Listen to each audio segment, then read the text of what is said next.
मुबारक हो। पेशावर के मशहूर टाटारा पार्क में एक नए गार्ड को नाइट ड्यूटी मिली थी, लेकिन यह ड्यूटी आम नहीं थी। पुराने गार्ड्स ने उसे 3 उसूल बताए थे। 1, रात के बाद झूलों के करीब मत जाना। 2, किसी सरगोशी का जवाब मत देना। 3, और अगर कोई साया अपनी जगह बदल दे, फौरन नजरें झुका लेना। शुरू में सब ठीक था।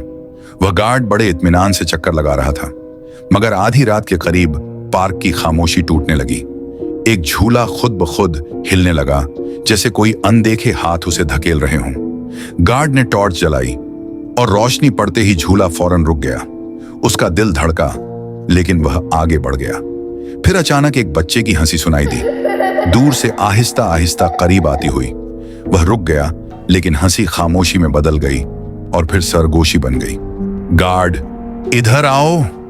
गार्ड को दूसरा उसूल याद था, मगर उसने कान लगाए रखे और चलता रहा। फिर उसने एक और भी हौलनाक चीज देखी।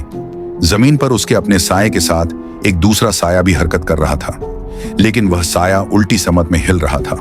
अब उसे तीसरा उसूल याद आया, नजरें झुका लो। मगर तजस्सुस गालिब आ गया।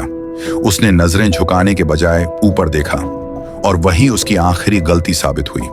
सुबह जब लोग पार्क में आए तो खतरनाक झूले में उसी गार्ड की लाश लटकी हुई थी। जंजीर आहिस्ता आहिस्ता हिल रही थी, जैसे किसी ने अभी अभी झूला छोड़ा हो। आसपास कोई न था, सिर्फ खामोशी, सर्द हवा और झूले की डरावनी चरचराहट। क्या आप वहां नाइट ड्यूटी करने की हिम्मत रखते हो? तो नीचे कमेंट करो।